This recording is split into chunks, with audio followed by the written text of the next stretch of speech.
Jeunes gens, bonjour et bienvenue dans la vidéo de déballage et de test du Mac Mini M4 Pro qui est juste ici, qu'on va déballer ensemble, mais c'est juste un gros cube d'aluminium, on va pas se mentir. Et ensuite dans cette vidéo, on va regarder quelques petits trucs très sympathiques, notamment la puissance du 10 Go, notamment la puissance de la puce M4 Pro vs le M1 Max de mon MacBook Pro qui a maintenant 3 ans dans différents usages.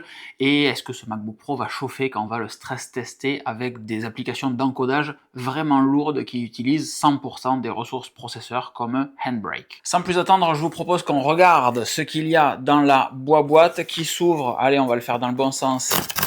Comme ceci, c'est totalement loupé, je suis obligé de vous faire un double biceps et de taper dans mon micro en même temps. Si on ouvre ceci, on a... Ah, j'aime tellement les emballages Apple, je suis désolé que vous ne l'ayez pas vu, mais ça, voilà, clac, clac, c'est juste profondément sexy, c'est très très classe. Ici, comme vous ne le voyez pas, puisque c'est pas écrit dessus, il s'agit d'un Mac Mini M4 Pro avec, si je dis pas de bêtises, 48 Go de mémoire, 1 Tera de SSD et la puce 10 Go, enfin le connecteur 10 gigabits Ethernet, histoire de pouvoir jouer un petit peu avec la grosse baie réseau qu'il y a derrière, notamment le UniFi NAS Pro que vous avez peut-être vu arriver sur Instagram et qui va arriver en test ici. Vous avez demandé davantage de tests UniFi, on en remet. Pour l'instant, seul le Mac Mini est arrivé à la maison. Le MacBook Pro Full Conf doit arriver dans les prochains jours. Et évidemment, à ce moment-là, on fera pareil, un déballage, un stress test de ce MacBook Pro avec une grosse M4 Max à l'intérieur. Toujours pareil, on ouvre ici, et là.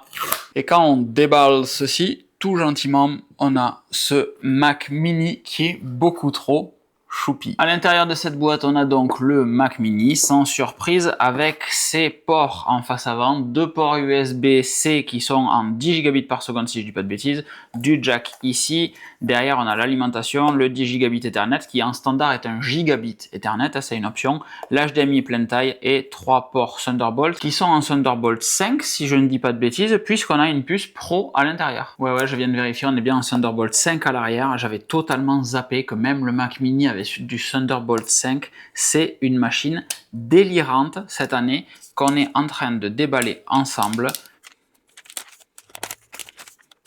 Et voilà, ce tout petit truc qui, comparé à un iPhone, est ridicule en termes de taille. Voilà, ça fait la taille d'un iPhone. Réellement, c'est minuscule, c'est une grosse Apple TV, c'est splendide, c'est un des plus beaux Mac que j'ai eu dans les mains. Dessous, on va avoir le système de dissipation thermique avec la prise d'air, surtout pour le ventilateur, qui s'inspire très largement du Mac Studio. Il y a réellement une grosse prise d'air dessous ce Mac Mini, ce qui n'était pas le cas précédemment. C'est assez épais en fait, le Mac Mini semble être assez surélevé.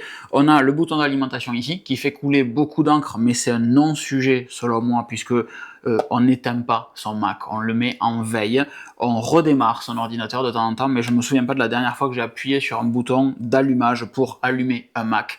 C'était peut-être il y a 2 ans, ou c'est même pas après une mise à jour en fait, puisque le Mac se redémarre tout seul. Le Mac Mini va ici, à l'intérieur de la boîte, on a le câble d'alimentation, et c'est à peu près tout en fait. On a un peu de documentation circulaire en bas, que je vais même pas ouvrir, et rien d'autre. Le Mac Mini arrive sans rien, pas de clavier, pas de souris, pas de câble à part l'alimentation, plus d'autocollant non plus, de ce que j'avais lu, j'ai même pas envie d'ouvrir là-dedans, mais en même temps je m'en suis jamais servi non plus. Bon, je pense que vous vous en fichez, c'est surtout un des plans les plus dégueulasses que vous verrez sur un test du Mac Mini. J'ai le Mac Mini là, que je raccorde avec un câble Thunderbolt 4 nettement plus court que celui fourni avec le Studio Display sur le Studio Display. Là j'ai un câble tressé en 10 Go, alors c'est un câble en catégorie 7, qui va sur le switch que j'ai juste derrière moi ici, qui est un UniFi 8 Enterprise PoE poète, donc j'ai du 10 Go avec un adaptateur qui arrive là-dessus, l'alimentation, et je me sers du coup d'un Thunderbolt 5 pour sortir la vidéo là-dessus,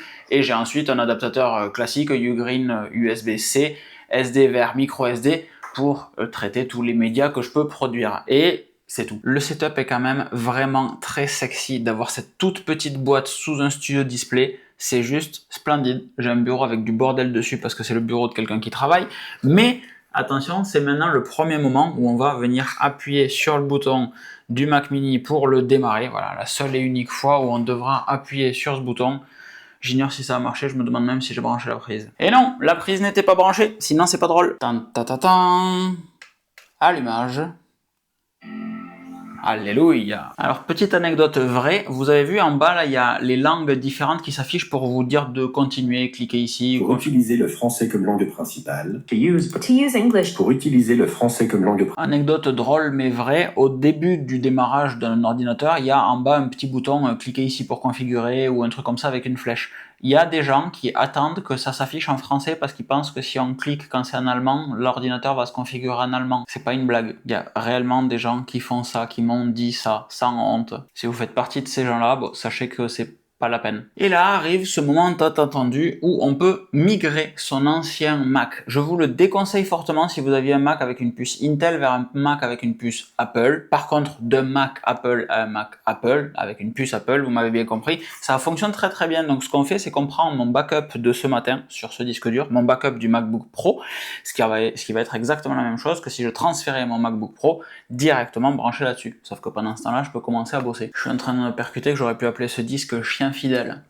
Ah ça vous le savez, hein, c'est la chaîne où on fait des jeux de mots pourris. Mesdames et messieurs, l'heure est au bilan. Bon, qu'est-ce qu'il y a à dire sur ce Mac mini? Très clairement, la machine que j'ai choisie pour réaliser ce test n'est pas du tout la machine que vous devriez acheter. Il s'agit d'un M4 Pro qui fait totalement gonfler le prix du Mac mini puisqu'on passe de 699 € pour le M4 avec 16 Go de mémoire unifiée, 256 Go de SSD à l'intérieur, ça c'est un petit peu petit, sur le modèle M4 Pro qui lui commence à 1649 €. On rajoute 1000 €, c'est plus de 2 fois le prix du Mac mini de base, juste pour une puce M4 Pro. Et on va le voir, la puce M4 Pro, pour moi, elle fait pas trop sens en réalité. Alors je sais, c'est pas une opinion consensuelle et c'est pas une opinion admise dans toutes les vidéos. Tout le monde vous dit que la puce M4 Pro, elle est vraiment trop bien, etc. Pouette pouette. Pour moi, elle ne devrait pas exister. Déjà, la première des choses, c'est qu'on a enfin des Mac avec d'entrée de gamme 16 Go de mémoire unifiée dessus. Et pour ça, vous pouvez dire merci à Apple Intelligence, parce que si Apple Intelligence n'était pas arrivé, on aurait toujours des Mac avec 8 Go de mémoire unifiée et des gens en face qui croient que c'est pertinent d'acheter une machine avec 8 Go de mémoire unifiée. Les deux sont en tort, Apple et ceux qui les achètent. Ça non plus, c'est pas une opinion consensuelle. Donc on a enfin 16 Go de mémoire unifiée en standard sur la machine. Pour info et pour rappel, la mémoire unifiée, ça veut dire que cette mémoire n'est pas de la RAM juste dédiée au processeur, c'est de la mémoire qui est partagée également avec la partie graphique, donc il est important d'en avoir davantage parce qu'elle va se manger très vite. 699 €, 16 Go de mémoire unifiée, 256 Go de SSD, c'est un truc trop bien. Vous pouvez même, si vous voulez faire mumuse avec du Docker, avec de la machine virtuelle, etc., prendre une option 10 gigabits Ethernet, mais encore que c'est discutable. Et là, vous avez un vrai truc que vous pouvez laisser dans une baie réseau et faire tourner toute votre domotique dessus. L'usage parfait du Mac mini, selon moi, c'est ça. Mais c'est aussi l'ordinateur de bureau le plus adapté à l'immense majorité des gens, parce que le Mac mini n'est si peu cher que parce qu'il n'arrive pas avec un clavier, avec une souris, avec un écran, etc. C'est juste une mini tour que vous allez pouvoir utiliser sur n'importe quel écran, n'importe quel clavier, n'importe quelle souris, et pour ça c'est génial. Vous avez un PC, vous êtes sous Windows, vous avez du Linux, peu importe ce que vous aviez avant, vous débranchez juste la tour, vous mettez ce petit machin à la place, bienvenue, vous êtes dans l'univers Mac et les problèmes s'en vont. Bon, ça fait un petit peu publicité discutable, je fais pas partie du marketing d'Apple, donc vous comprendrez qu'elle est pas aussi bien que ça, mais on n'est pas loin du délire. Sur ce Mac mini, il n'y a plus de port USB-A, on l'a vu dans l'introduction, que de l'USB-C, et cet USB-C va prendre la forme à l'arrière de Thunderbolt 4 ou Thunderbolt 5. Si vous avez une puce M4, ça sera du Thunderbolt 4, si vous avez une puce M4 Pro, ça sera du Thunderbolt 5. Dans la vraie vie, encore une fois, vous vous en fichez, puisque le Thunderbolt 4 permet de faire passer 40 gigabits par seconde de data, c'est colossal. Le Thunderbolt 5 a un intérêt si vous voulez brancher bien plus de choses sur votre ordinateur, notamment un dock qui lui va vous permettre de brancher 3 écrans en 4K, 8K, 6K, ce que vous voulez dessus, plus un adaptateur réseau 10 gigabits Ethernet, etc. Là, ça fait sens. Sinon, dans le reste des situations... Bon, ça c'est le brief général du Mac mini que je voulais aborder avec vous avant d'aborder mon cas particulier de la machine qui se trouve à mon bureau à l'étage. Déjà, 10 gigabits Ethernet, c'est fabuleux, c'est un truc que j'adore. Avoir une aussi petite machine qui ne chauffe pas avec du 10 gigabits Ethernet, c'est incroyable et ça me permet de faire des tests de folichon sur le UniFi UNAS Pro que je vous ai présenté la semaine dernière. Je vous mettrai la carte à la fin de la vidéo. Le M4 Pro, comme je vous disais, petite déception, mais c'est le cas avec toutes les puces Pro personnellement, parce que c'est une puce qui est intermédiaire entre la M, ce que vous voulez classique, la Max et la Ultra et peut-être demain la Extreme qui sont des puces vraiment très énervées. Si vous vous souvenez de mes tests des puces M1, ben la M1 Max qui est dans le MacBook Pro que j'ai aujourd'hui est une puce fabuleuse. La Max pour moi elle est prévue pour les pros, des trucs réellement solides. La M classique est prévue pour monsieur et madame tout le monde, et elle est bien plus que capable, je pourrais travailler sur une M1 aujourd'hui, juste ce que je ferais prendrait plus de temps, un encodage vidéo prendrait beaucoup plus de temps, comme on va le voir dans un instant. Parce que cette puce M4 Pro, dans un usage standard, à moins d'avoir un flux de production vraiment très spécifique, elle va se comporter quasiment comme une puce M4 tout court. Parce qu'au lieu d'avoir 10 cœurs et 10 cœurs de CPU et de GPU, on va avoir 12 cœurs et 16 cœurs de CPU et de GPU. Ça fait pas une différence si notable que ça. Pour autant, elle est facturée très cher. Donc la différence de prix entre une M4 et une M4 Pro, il vaut mieux que vous la mettiez dans du stockage, par exemple, puisqu'encore une fois, 256 Go c'est un peu léger, ou une connectique 10 Gigabit Ethernet si ça peut avoir un intérêt pour vous. Ou des accessoires, clavier, souris, un écran de meilleure qualité. Donc cette puce-là, moi, le premier test que je lui mets dans les gencives, c'est d'exporter une vidéo versus mon MacBook Pro 16 pouces M1 Max que j'ai depuis plus de 3 ans du coup maintenant et qui est le benchmark. Donc quand j'encode ma vidéo du Unify UNAS Pro avec mon MacBook Pro M1 Max, je fais l'export en 6 minutes 25 secondes. Quand je fais l'export avec un MacBook Pro M4 Max, donc le nouveau haut de gamme, je passe de 6,25 à 5,52. C'est mieux,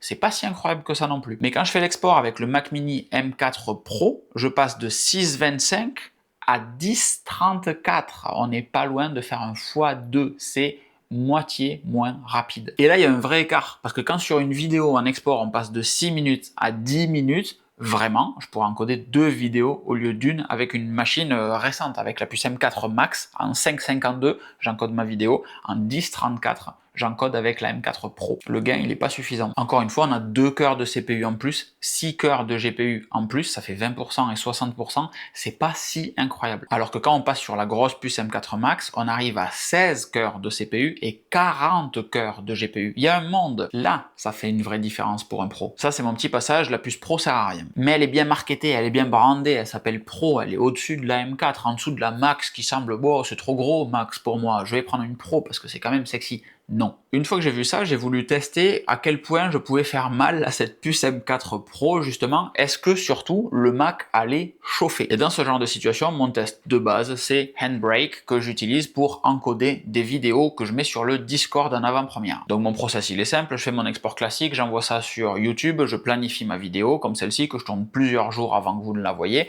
et la version de cette vidéo, quand j'y pense, je suis pas aussi sérieux que j'aimerais vous le faire croire, j'exporte cette vidéo dans Handbrake en version plus petite, plus légère, et je l'envoie dans Discord. Pourquoi? Parce que Discord ne supporte que des uploads de 500 mégas maximum. Ça permet au Discord d'avoir en avant-première une vidéo sans avoir à se connecter sur YouTube, etc. Tout est directement sur le téléphone ou les ordinateurs des mecs qui sont connectés dessus. Des mecs ou des filles d'ailleurs. Mesdames, vous voudrez bien m'excuser. Et là, il s'est passé un truc que j'ai jamais vu. Handbrake a une particularité vraiment incroyable, c'est que cette application est super bien codée et elle utilise tout le temps mes processeurs à fond, peu importe la machine sur laquelle je fais tourner mon test. Et bien là, j'ai la sensation que le Mac Mini refuse de monter. Il va chauffer, il arrive très rapidement à 100 degrés plus, ce que j'ai jamais vu sur une puce M depuis un long moment, parce que les ventilateurs ne déclenchent pas ou très tard. Il est très silencieux, on ne l'entend pas du tout, et Apple a fait le choix de laisser la puce monter en température, quitte à baisser la vitesse de la puce, plutôt que de déclencher le ventilateur. Et ça, je me gratte pas la tête pour la blague, réellement, je comprends pas. Parce que ça veut dire que la puce est limitée par 2, encore une fois, l'exécution processeur est dans les 50-60%, pas davantage, alors que vraiment, on peut monter à 100% sans souci avec Handbrake. Et je sais pas pourquoi, là, c'est pas le cas. Et encore une fois, je vois très clairement que les ventilateurs ne se déclenchent pas autant qu'ils ne le devraient. Et j'aimerais tester plein d'autres trucs pour vous montrer des choses absolument incroyables. On peut parler de la vitesse du SSD qu'il y a dedans, par exemple. Ça, c'est un sujet intéressant. La vitesse du SSD est plutôt cool puisqu'on est à 6 gigabits par seconde en écriture, 5 gigabits par seconde en lecture. C'est monstrueux pour un Mac Mini. Et moi, j'ai une version 1 Tera, donc c'est pas si énervé que ça non plus. Je pense que c'est vraiment la vitesse minimale sur les Mac Mini. Ça, c'est très très cool parce que couplé à la puce M4 qui a un cœur de CPU très rapide,